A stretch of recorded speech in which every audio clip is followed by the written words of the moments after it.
हमारे को तोड़ने का काम करती है। मैं आज आप सबसे पूछना चाहता हूं, क्या आप लोगों को इस बात का पता लगा, हिंदू मुसलमान सिख इनके झगड़े की जड़ क्या है, ये जहर फैलता क्यों है? मुझे इस बात का बड़ा दुख होता है जब ये सुनता हूं।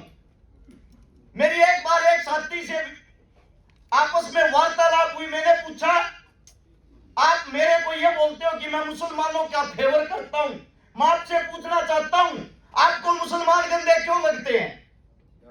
उस भाई साहब का जवाब था, क्या आप मुगलों को भूल गए? मुगलों ने हमारे साथ क्या किया था? एक एक बात को गौर से सुनना, ताली मत बजाना। मैं हकीकत की बातें करता हूं, हकीकत पे जाना। उसका जवाब था, मुगलों को भूल गए, बाबर को भूल गए, अकबर, हुमायूं, जहांगीर, वो हमारे साथ क्या क्रूरता करते थे। मैंने उसको जवाब दिया, बेटा अपनी नॉलेज बढ़ाइए। मुगल हमारे मुसलमान नहीं थे, मुगल हमारे मुसलमान नहीं थे। मुगल जब इस देश में लड़ने के लिए आए, जो राणा सांगा के साथ खड़े हुए हसन खां मेवाती, वो हमारे मुसलमान थे। बार बार गंदा गलत इतिहास परोस कर आप हमारे को दिखाते हो, मुसलमानों ने हिंदुओं पर कहर किया, मुसलमानों ने हिंदुओं पर कहर किया।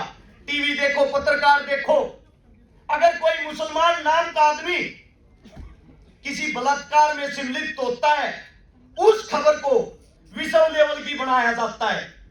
मैं आप सबसे पूछना चाहता हूं, हिंदुस्तान के अंदर लगभग हर रोज 10,000 बलात्कार होते हैं, वे अखबार में क्यों नहीं आते? उससे अलग थोड़ा बीमार हूं, माफी चाहता हूं। आप लोगों को एक बात बताता हूं, हमारी असली लड़ाई क्या है। जब गोरे लोग हमारे यहां आए, उसने देखा हिंदुस्तान को कौन चलाता है। गोरे लोगों को दाढ़ी वालों से बड़ी नफरत थी। दाढ़ी वाले कौन? जाट, जट, जुट। हिंदुओं के अंदर जाट, जो एक मजबूत कौम होती जिसको बोला जाता जाट लैंड। सिखों के अंदर जट, और अपने जो मौलवी होते हैं जिनके अंदर होते हैं जुट। अरे चेक करो, आप एक ही मां के बेटे हो।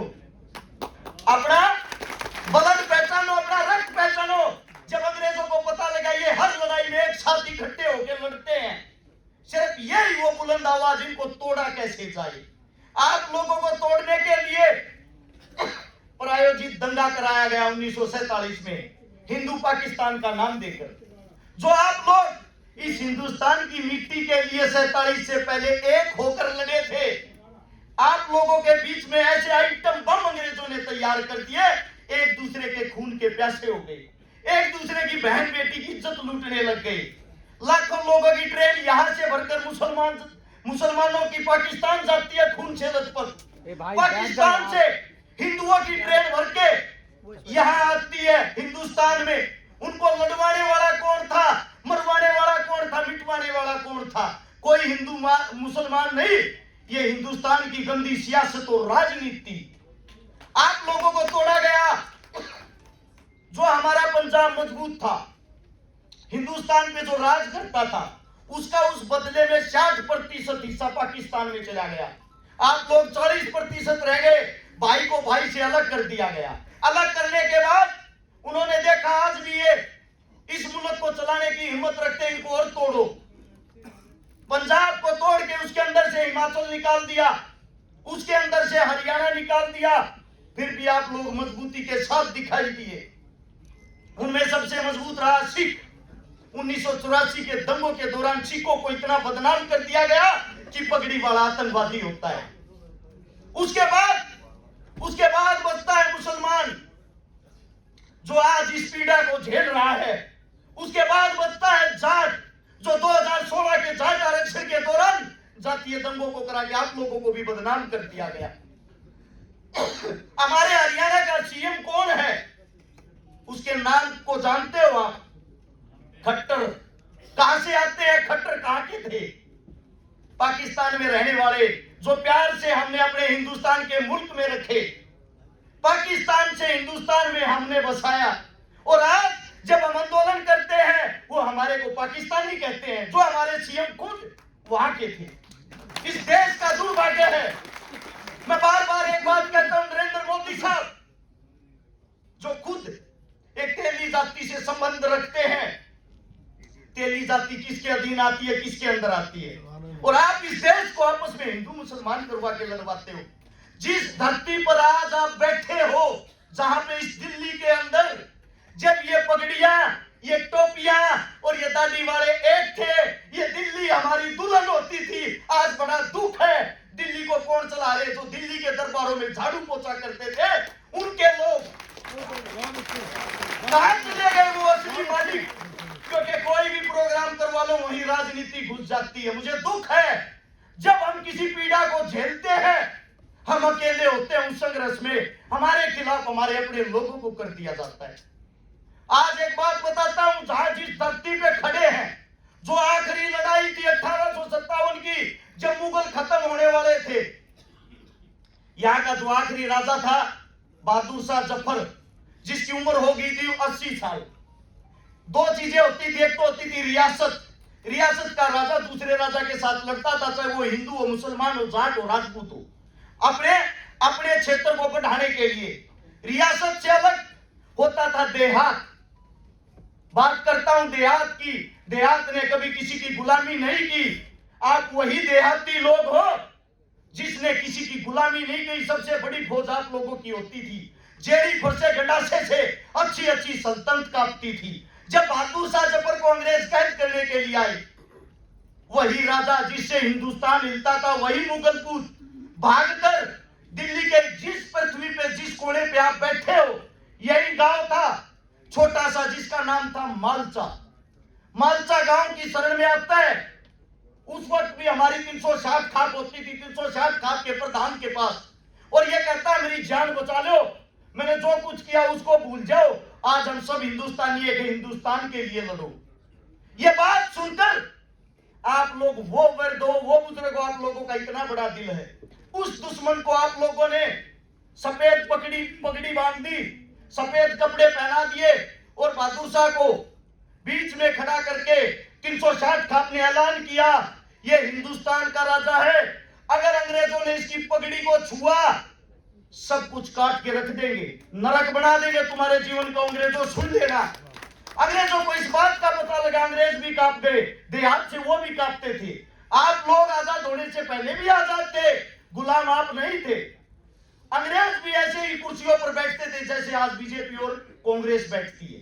इतने ही गुलाम थे जितने आज हो। पहले कम थे, आज ज्यादा हो रहे हो। आज इस वक्त ज्यादा हो रहे हो। जब बहादुर शाह जफर गया, जाने के बाद अंग्रेजों को पता लगा उनसे मिलके आया है, उसकी जान बकस दी आप लोगों के डर के कारण।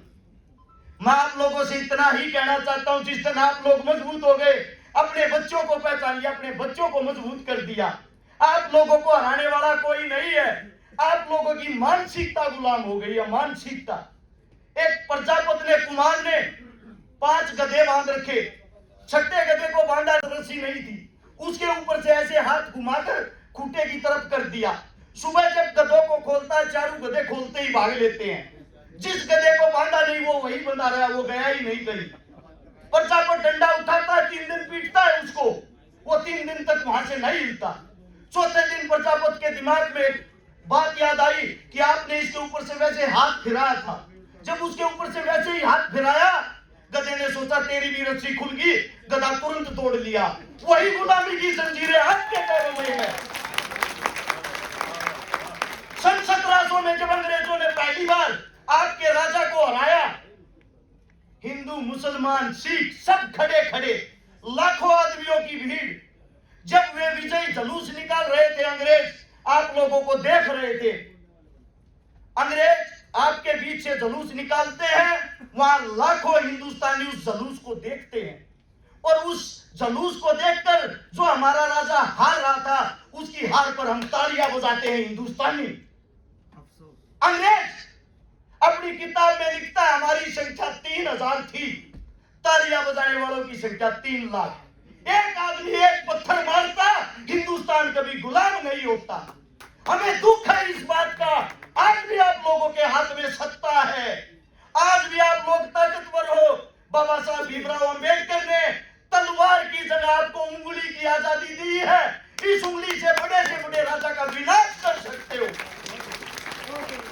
लेकिन बहुत बड़ा दुख, मैं यहाँ पीछे बैठ के देख रहा था, जब हमारा बुजुर्ग कोई यहाँ आके बोलता है, पब्लिक शोर शराबा करना शुरू कर देती है। अरे आप 4-5 घंटे नहीं बैठ सकते, क्या क्रांति लाओगे?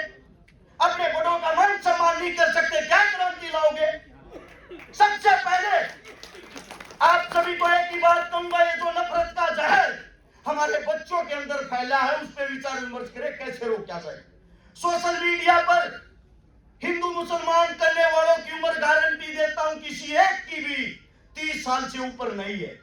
15 साल से 30 साल के बच्चे, क्योंकि उन्होंने किताबों को पढ़ा है, टीवियों को देखा है, उन्होंने जमीन पर संघर्ष करके धरातल को नहीं पढ़ा, उन्होंने अपने बुजुर्गों को नहीं पढ़ा।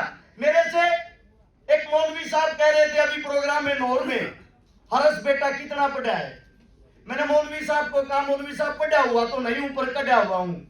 हर रोज अपने बुजुर्गों से नई नई बातें सीखता हूं, अपने बुजुर्गों से सुनता हूं और वही आप लोगों के बीच में बताता हूं। मैं इस पंचायत के अंदर हाथ जोड़ के अपने जो आखिरी शब्द वो यही कहता हूं, जो भी माइक पर बोले बुजुर्गों का मान सम्मान रखे, इनके कद का मान सम्मान रखे। आप इनका मान सम्मान नहीं करोगे तो कौन करेगा?